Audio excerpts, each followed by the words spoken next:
जो आषाढ़ महीने का जो नवरात्र आता है, और आप सबको मालूम होगा 4 नवरात्रे होते हैं। उन 4 नवरात्रे में 2 नवरात्रे गुप्त माने गए, और उसमें भी जो आषाढ़ महीने का जो नवरात्र आता है, कहते हैं अगर कोई स्थिर होकर एकांत में बैठकर भगवान शंकर के नाम का मात्र संबोधन श्रवण कर लेता है, सुन ले, गुनगुना ले, शिव को याद कर ले, तो कहते हैं शिव और शक्ति की दोनों की कृपा उसके ऊपर बनी ही रहे। आज से नवरात्रे प्रारंभ हुए हैं, 9 दिन तक। ये गुप्त नवरात्रे के 9 दिन, अगर आपको ऐसा लगता है कि बाबा मेरी नहीं सुन रहा, बहुत संघर्ष का जीवन चल रहा है, बहुत परेशानी का जीवन चल रहा है, बहुत कष्ट का जीवन चल रहा है, और कोई मंजिल, कोई राह, कोई मार्ग दिख ही नहीं रहा, तुम्हारा कैसा भी दुख है, से 9 दिन तक का एक नियम ले लो गुप्त नवरात्रे में कि मुझे शिवजी के मंदिर में अशोक सुंदरी वाली जगह पर एक बेलपत्र माँ हेमवती माता के नाम से, कौन सी माता? हेमवती, माँ हेमवती के नाम से एक बेलपत्र अशोक सुंदरी वाली जगह पर समर्पित करूं। 9 दिन का एक नियम धारण करो, और 12वें या 15वें दिन आप देखिए आपका जो दुख है मेरा बाबा उसको काट कर ही रहा। गुप्त नवरात्रे जो आषाढ़ महीने का ये गुप्त नवरात्रा है, इस नवरात्रे में हेमवती माता का स्मरण करना, एक बेलपत्र का पूजन करना, या एक बेलपत्र के वृक्ष के नीचे आप 9 दिन तक भी, अगर मंदिर तक भी नहीं जा सकते, मंदिर में आप बेलपत्र रखने नहीं जा सकते, तो आपके घर के आंगन में, द्वारे पर, बगीचे में, आपके घर के पास अगर कोई बेलपत्र का पौधा है, वृक्ष है, उस बेलपत्र के वृक्ष के सामने एक बेलपत्र का पत्ता रखकर भी अगर आप उस पर जल चढ़ा रहे हैं या पूजन कर रहे हैं हेमवती माता के नाम से, तो उसका फल आपको मिलेगा। और मान लो बेलपत्र का वृक्ष भी नहीं है, हम मंदिर भी नहीं जा सकते, हम कहीं नहीं जा सकते, घर से बाहर कैसे निकलें? पानी तेज है, जलवृष्टि हो रही है, बहुत सा पानी है, तो क्या करें? अपने घर में जो शिवलिंग है, तुम्हारे घर में अगर जो शिवलिंग है, तुम्हारे घर में जो शिवलिंग विराजमान है, उसी शिवलिंग के साक्षी में, सम्मुख में भी अगर हेमवती माता का नाम लेकर अगर एक बेलपत्र समर्पित करोगे 9 दिवस तक, तो उसका फल मिलेगा जरूर। फिर से बोलो, कौन माता? हेमवती। कौन है ये? शिव महापुराण की कथा कहती है जब माता पार्वती जी हिमालय राज के घर में प्रगटी, और हिमालयों की कंदरा में बैठकर मां पार्वती जी तप साधना में लीन हुई, जितनी परीक्षा भगवान शंकर ले सकते थे शिव जी ने सारी परीक्षा ली। ब्रह्मदेव परीक्षा लेने आए, भगवान नारायण परीक्षा लेने आए, इंद्रदेव आए, सप्तऋषि आए, सारे साधु संतों को परीक्षा लेने भेजा, पर मां उन परीक्षाओं में पास होती चली गई। तब भगवान शंकर ने दर्शन देकर कहा, पार्वती आज से तुम्हारा नाम हेमवती रहेगा। सुनो पार्वती, तुम्हारे इस नाम की आराधना जो तुम्हारे गुप्त स्वरूप में करेगा, उसको मनवांछित फल की प्राप्ति हो जाएगी। और शिव शक्ति की खूब आराधना करो, भगवान शंकर और पार्वती की खूब साधना करो, शिव पार्वती का भजन करो, शिव पार्वती का स्मरण करो, शिव पार्वती की भक्ति करो, मंत्र जाप करो, नाम जाप करो, कीर्तन करो, आराधना करो, साधना करो, वो फल देते हैं। आराधना साधना माँ अम्बा जगदम्बा की भी शिव के साथ। में यदि प्रेमवश नवरात्रे में अगर माँ जगतजननी जगदम्बा का, अम्बा का दर्शन करने के लिए माता रानी के मंदिर तक जा रहे हो, तो एक पुष्प की 9 पंखड़ियां जरूर लेकर, और वो भी नहीं कर सकते, अपने घर में माँ जगतजननी को 9 चावल के दाने लाल चंदन में कर कर अर्पित करो, माँ को रिझाओ देवी। और शंकर की जितनी आराधना कर सकते हो, श्री शिवा नमस्तुभ्यं।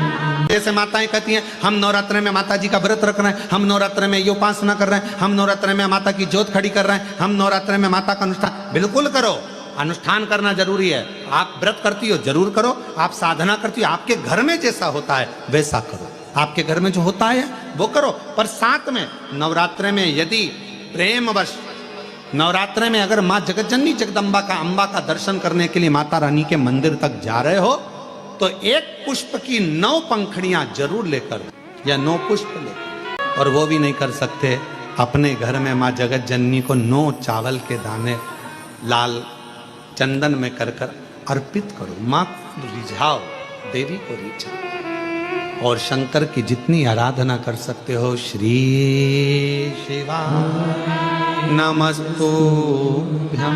नारियल रखाता है तो उस पर 5 बार 7 बार मोली नहीं लपेटी जाएगी, तो 9 बार लपेटी जाएगी। 5 या 7 बार लपेटते हैं तो कहते हैं कि लक्ष्मी की छिन्नता होती। जिसके यहाँ दिया अखंड जलाया जाता है, अगर वो दिए की बाती अगर दक्षिण दिशा की होती है तो उसके घर में साल भर में एक घात जरूर होती है। जो दिया अखंड जलता है उसकी बाती का मुख दक्षिण का नहीं होना चाहिए। अगर आपने देवी भागवत का स्मरण कराओ, देवी भागवत को अगर सुना हो तो देवी भागवत में स्पष्ट किया गया कि पूर्व की ओर मुख करा हुआ दिया अर्थात पूर्व की ओर ज्योत जो जलाई जाती है वो संपदा की वृद्धि करती है। पश्चिम की ओर मुख कर जो ज्योत लगाई जाती है महाराज वो बेबहू को देती है, और उत्तर की ओर जो मुख कर ज्योत जलाई जाती है, उत्तर की ओर जो ज्योत का मुख रहता है वो आयु की वृद्धि करती है। तो कुमार के नवरात्रे हो, हर नवरात्रे में आप एक विशेष ध्यान रखें, प्रत्येक नवरात्रे में कि हमें शंकर भगवान की शिवलिंग की पूजन करनी। और एक और बात समझ लें, 2 शिवलिंग का निर्माण नहीं भी कर सकते हैं तो एक शिवलिंग का निर्माण करें और उस शिवलिंग के पास में ही एक छोटा सा मिट्टी का ढेला रखकर मां जगतजननी जगदम्बा का भी पूजन कर सकते हैं। आपको नहीं बनाना 2 शिवलिंग, तो एक शिवलिंग एक मिट्टी का थोड़ा सा। ऐसा नहीं है कि मेरी माता दुर्गा भवानी पिंडी के रूप में नहीं पूजाती। अगर मेरी माता पिंडी के रूप में नहीं पूजाती तो वैष्णो देवी में 3 पिंडियां विराजमान नहीं हो पाती। शंकर की आराधना करने से नवरात्र में शक्ति का बल बढ़ता, शक्ति का बल। क्यों गुरुजी नवरात्र में शंकर जी की आराधना क्यों करना चाहिए? हमने कहा अगर माता रानी से जो मांगना है तुम्हें, अगर तुमने नवरात्रे में शिव जी की आराधना करिए, शंकर की कथा सुनिए, शंकर की आराधना करिए, शिव स्तुति करिए, शंकर को 1 लोटा जल चढ़ाया, मां आद्य शक्ति तुम्हारे पर कृपा करेगी। क्यों? क्योंकि जिस स्थान पर शिवलिंग रखा होता है और जो हस्त कमल है वो मां पार्वती जगत जननी दुर्गा भवानी है। जब हम जल चढ़ाते हैं मां आद्य शक्ति अम्बा जगदम्बा 64 योगनियों पर वो जल चढ़ जाता है और जगत जननी नवरात्र में प्रसन्न हो जाती है। वो जल की इतनी महत्वता है। आद्य शक्ति को प्रसन्न करना है, नवरात्र में शिव जी को जल चढ़ा। कोई बेटा बेटी है, कोई एग्जाम दे रहे हैं, कंपटीशन एग्जाम में बैठ रहे हैं, सर्विस के लिए जा रहे हैं, नौकरी के लिए जा रहे हैं, नौकरी नहीं लग रही है, हम कहेंगे लाल पुष्प की पत्तियों को प्रत्येक किसी भी नवरात्रि के अंतर्गत 9 दिन का तुम नियम बना लो। जैसे कई माताओं का नियम रहता है, मेरा व्रत है, मैं दूध पर 1 गिलास दूध पर व्रत करूंगी, मैं नंगे पैर चलूंगी, मैं ये व्रत करूंगी, मैं वो व्रत करूंगी। मैं बेटा बेटियों से कहूंगा, नवयुवक बच्चों से कहूंगा, अगर आप कंपटीशन एग्जाम में बैठ रहे हो, अपनी पूरी मेहनत करो, पूरा परिश्रम करो, रात दिन एक करो और लगे रहो। और 9 दिन तक नवरात्रि में 9 लाल फूल की 9 पंखड़ियां या 9 कोई भी चावल लाल कलर में कर कुंकू में कर अगर माँ जगत जननी के मंदिर में नहीं जा सकते, माँ भीड़ रहे तो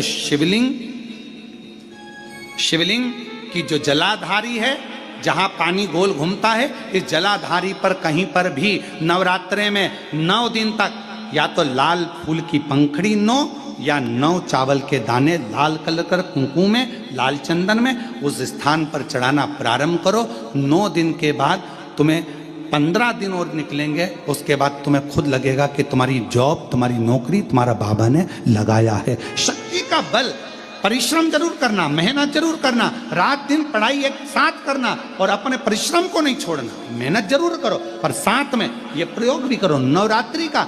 देखो शिव और शक्ति का बल तुम्हें प्रसन्नता देता है कि नहीं देता? शिव शक्ति का बल हमें प्रसन्नता देता है कि नहीं देता? अब कई लोग ऐसे होते हैं, हम नवरात्रि आई है, माता रानी को भज रहे हैं, जगत जननी दुर्गा भवानी को भज रहे हैं, पर शिव जी के मंदिर तक नहीं जा रहे, समय नहीं मिल रहा मंदिर जाने का, क्योंकि माता जी के मंदिर जाते हैं, माता जी को प्रणाम। अरे उस शंकर को पहले भजो, सवेरे उठते से ही पहला 1 लोटा जल शिव को, क्योंकि उसी के माँ जगत जननी हस्तकमल पर जल जाना जरूरी है। शंकर का चढ़ा वो हमें फल प्रदान कर, सुख दे, आनंद का। हम देवी भागवत पढ़ें और देवी भागवत का स्मरण करें या शिव महापुराण की कथा का स्मरण करें तो केवल माँ पार्वती का नाम, गौरी शंकर, गौरा पार्वती, भगवान देवाधिदेव महादेव के साथ जब हम माँ पार्वती के नाम का उच्चारण करते हैं, केवल माँ पार्वती के नाम का उच्चारण, तो आप महसूस करेंगे कि आपके अंदर एक अलग से ऊर्जा, एक अलग से बल आपके शरीर में आ रहा है। मेरे देवाधिदेव महादेव के पूरे शरीर में, अगर भगवान शंकर के पूरे शरीर में यह पूरा विश्व समाया हुआ है, जलचर, थलचर, वायुचर सब शिव के शरीर में है, तो मेरी जगत जननी पार्वती मैया का केवल नाम उच्चारण, उस शरीर में जितना विश्व समाया है सबका भरण पोषण करने का बल मेरी माँ जगत जननी जगदम्बा पार्वती जी रखती है। पार्वती का कितने? 4। 2 नवरात्रे गुप्त होते हैं, 2 नवरात्रे तुम्हारे सामने आते हैं, एक चैत्रीय, एक शरदीय। ये श्राद्ध विराम हो जाएगा, फिर नवरात्रे प्रारंभ हो जाएंगे, शरदीय नवरात्रे प्रारंभ। क्या केवल 4 नवरात्रे क्यों? मां जगत जननी की आराधना 4 बार 4 नवरात्रे के रूप में क्यों होती है? हमारा बचपन, हमारी जवानी, हमारी अधेड़ी और हमारा बुढ़ापा, 4 अवस्था में यह नवरात्रे की जो साधना होती है, नवरात्रे में जो आराधना होती है, जो नवरात्रे में माँ आद्य शक्ति दुर्गा भवानी माँ पार्वती की पूजन होती है, माँ गौरा के रूप में, चंद्रघंटा के रूप में, स्कंद के रूप में, कुष्मांडा के रूप में, माँ कात्यायनी के रूप में, माँ कालरात्रि के रूप में, जब हम माँ आद्य शक्ति की आराधना करते हैं तो वो नवरात्रे हमारे शरीर को एक ऊर्जा देते हैं, एक एनर्जी देते हैं, एक बल देते हैं।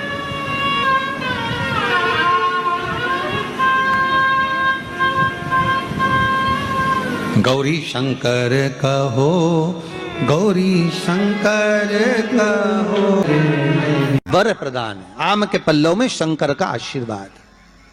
11 आम के जो पत्ते जिस डाली में लगे होते हैं, वो डाली कोमल सी डाली, 11 टुकड़े महाराज एक कच्चे सूत से लपेटकर 11 बार उसका भाग, जब उसको लपेट लोगे इस तरह से इकट्ठा करके, आगे का जो भाग है 11 बार कच्चा सूत लपेटने के बाद जो भाग पीछे का आगे का कोई भी हो, उसको शहद में डुबाकर शिव जी को समर्पित कर दो। किस जगह पर रखना है?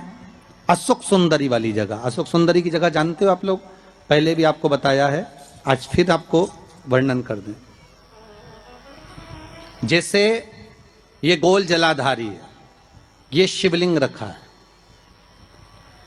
ये 2 जहां से पानी बह रहा है बाबा के चरणारविंद, राइट में श्री गणेश जी का स्थान, लेफ्ट में कार्तिकेय का स्थान, बीच में अशोक सुंदरी की जगह। शंकर भगवान की 6 लड़कियां हैं। भगवान शंकर के 13 बच्चे, 13 बच्चों में से 6 लड़कियां, उस 6 लड़कियों में से एक लड़की का स्थान, भगवान शंकर की एक बेटी का स्थान, अशोक सुंदरी का स्थान सामने। पद्म पुराण में स्पष्ट किया ये स्थान अशोक सुंदरी का। शंकर भगवान की जलाधारी में पार्वती जी का हस्तकमल, ऊपर से जो एक एक बूंद पानी गिरता है, ये शंकर भगवान की 5 लड़कियों का स्थान है, जया, विषहरा, शामरी बारी, दौतली और देव। शंकर भगवान की 5 लड़कियां भगवान शंकर के मस्तक पे जल की धार गिरा रही हैं। बीच में जो अशोक सुंदरी का स्थान है महाराज, उस जगह पर शहद का मुख, जो शहद आपने भिंगोया है, उस शहद का मुख शंकर जी की ओर कर कर, इसी में इन्हीं नवरात्रि में शंकर भगवान के उस अशोक सुंदरी की जगह पर शहद का भाग शिव जी की ओर रख दें। महाराज अगर घर में संपदा की कमी हो या कोई पैसा खा गया हो, रुपया नहीं दे रहा हो, पैसा अटक गया हो, तो उस शहद को शिव जी की ओर मुख कर कर उस आम के पल्लव की जो डंडी है उसको 11 डंडी को वहां रख दीजिए और उससे अपनी कामना कर कर आ जाइए। हो सके उस शहद में से थोड़ा सा शहद किसी रुमाल पर किसी कपड़े में लगाकर उसको रख लीजिए। जिस व्यक्ति से पैसे लेना है, जिस व्यक्ति से पैसे मांग रहे हो, उससे एक बार जाकर मिल लीजिए, एक बार उसको खबर कर दीजिए। बाबा चाहेगा भोलेनाथ तो नवरात्रि में ही पैसा वापिस आ जाएगा, अगर शिव कृपा कर दे। ये बाबा की करुणा। आम का पल्लव कोई साधारण नहीं जिसको कलश के ऊपर रखा जाता है, शिव की कृपा। जिस आम के पेड़ पर स्वयं कामदेव चढ़कर भगवान शंकर के तीसरे नेत्र द्वारा जलकर भस्म हो जाते हैं, वो आम का पेड़ साधारण नहीं हो सकता। ज्यादा रोग हो, बीमारी हो, ज्यादा तकलीफें आ रही हो, कष्ट बढ़ रहा हो, बीमारियां बढ़ रही हो, या भय लग रहा हो, डर लग रहा हो, हृदय चित्त में कहीं ना कहीं आपको भय का भान हो रहा हो, तो एक लोटा पानी, एक कलश में जल भर कर रख लीजिए और रात भर उसको रखे रहने दो। नवरात्र चल रहा है, उस कलश को रात भर रखकर सुबह सुबह उस कलश में एक बेलपत्र डालकर उस जल को नीम के पेड़ के नीचे, जहां चैत्री नवरात्रि में नीम के पेड़ के नीचे सारी विद्याएं, आद्य शक्तियां, सारी देवी उस नीम के पेड़ के नीचे विराजमान रहती हैं। उस कलश में एक बेलपत्र डालकर रात भर रखकर उस जल को पूरे घर में घुमाकर उस नीम के पेड़ के नीचे समर्पित कर दीजिए महाराज। घर में भय लगना बंद हो जाएगा, कोई बड़ी बीमारी आपको घेरेगी नहीं और उस बीमारी से, उस रोग से आप मुक्त रहेंगे, उस बीमारी से, उस रोग से आप मुक्त पाएंगे। वो बीमारी आपको घेर नहीं। विश्वनाथ को कुछ नहीं चाहिए, मेरे शंकर को चाहिए क्या? अगर आपके जीवन में ऐसा लगे कि बहुत बड़ी बीमारी आ गई और आपके घर का व्यक्ति वेंटिलेटर पर पड़ा हुआ है, तो शमी के वृक्ष के फूल ले आओ 7, और शमी के वृक्ष के 7 फूल लाकर एक एक फूल शंकर भगवान को श्री शिवाय नमस्तुभ्यं कहकर उस व्यक्ति के लिए जो पड़ा हुआ है, अंतिम सांसें गिन रहा है, जिसको अटैक आ गया, अंतिम सांसों में जो गिन रहा है, उसके नाम से भगवान शंकर पर चढ़ाना प्रारंभ कर दो। मात्र 7 पुष्प, उस पुष्प आप शिव को समर्पित करिए, उसका नाम और गोत्र बोलकर, और भगवान शंकर का मूल मंत्र श्री शिवाय जम के बोलिए, श्री शिवाय नमस्तुभ्यं बोलकर एक एक शमी का फूल शंकर पर चढ़ाना प्रारंभ कर दो। फिर आगे वो विश्वनाथ की मर्जी है, वो प्राण कैसे लेकर वापिस आता है, उस काल से छुड़ाकर महाकाल कैसे लाता है, ये वो जाने। आपका फर्ज केवल आप अदा करिए। जब अंत में डॉक्टर भी हार जाते हैं, जब अंत में डॉक्टर भी कह देते हैं कि अब हमारे बस का नहीं है, अब तो उस परमात्मा के हाथ में, मतलब डॉक्टर को भी मालूम है कि एक डॉक्टर बैठा हुआ, एक डॉक्टर और है, वो बस वो थोड़ा सा दूर तो रहता है पर करीब भी बहुत है। कई लोग कहते हैं गुरुजी वो कैलाश पर रहता है बहुत, तो उनको बुलाएंगे तो आएंगे। हमने कहा कैलाश पर तो रहता ही नहीं है, जहाँ भक्त है वहाँ भगवान, वो दूर तो रहता ही नहीं। आप तो बस केवल उसको बुलाने का प्रयास करिए, आप दिल से बस उसको हाजिर, वो दिल से बुलाओ तो उसको। इसलिए देवी भागवत में लिखा है कि नवरात्रि में एक दिन, जैसे प्रतिपदा है, पहला दिन है तो एक कन्या का पूजन करो, द्वितीया है तो 2 कन्या का पूजन करो, तृतीया है तो 3 कन्या का पूजन करो, चतुर्थी है तो 4 कन्या का पूजन करो, पंचमी है 5 कन्या का पूजन करो, छठ है 6 कन्या का पूजन करो, सप्तमी है 7 कन्या का पूजन करो, अष्टमी है 8 कन्या का पूजन करो, नवमी है, जम के बोलो, 9 कन्याओं का पूजन करो। और अगर इस तरह से आप पूजन नहीं कर सकते नवरात्रि में, तो 9 कन्याओं का पूजन एक साथ, या तो अष्टमी के दिन या नवमी के दिन कर दो, या मध्य में, बीच में भी आप कर सकते हो एक साथ। पर अगर आपकी कोई कामना है, आपकी कोई इच्छा है, मालूम पड़े, जैसे कई लोग कहते हैं कि हमारी इच्छा है, हमारी वो मकान नहीं बिक रहा, या हमारी वो जमीन नहीं खरीदी जा रही, या हमारी कोई कंपनी नहीं डल रही, या हमारे काम में ये अड़चन आ रही है, तो नवरात्रि में, 4 नवरात्रि में से किसी भी नवरात्रि में आप नियम बना लो कि एक कलश की स्थापना कर कर एक दिन में एक कन्या का पूजन कर कर उसको भोजन कराना, लाल वस्त्र देना, लाल चुनरी देना, दूसरे दिन में 2 कन्याओं का पूजन कर कर लाल वस्त्र ओढ़ाना, लाल चुनरी देना, तीसरे दिन में 3, चौथे दिन में 4, 5वें दिन में 5, ऐसे 7-9 दिन तक एक एक कन्याओं के क्रम को बढ़ाते बढ़ाते बढ़ाते बढ़ाते आप उस पूजन का विधान प्रबल कर सकते। क्या मैं नवरात्रि में अगर मान लो कोई साधना करना हो तो कौन सी साधना करना चाहिए? हम किसकी आराधना करें? हम 9 दिन तक किसकी साधना करें? तो अगर बन सके तो देवी भागवत में सबसे सुंदर साधना यही है कि हम एक दिन में एक कन्या के चरण धोकर पूजन कर कर उस कन्या को भोजन कराकर उसका स्मरण करें। हाँ, ये जो एक दिन में एक, 2 दिन में 2, 3 दिन में 3, 4 दिन में 4, 5 दिन में 5, ऐसे नवरात्रि 4 बार जो नवरात्रि आती, किसी भी नवरात्रि में आप स्मरण कर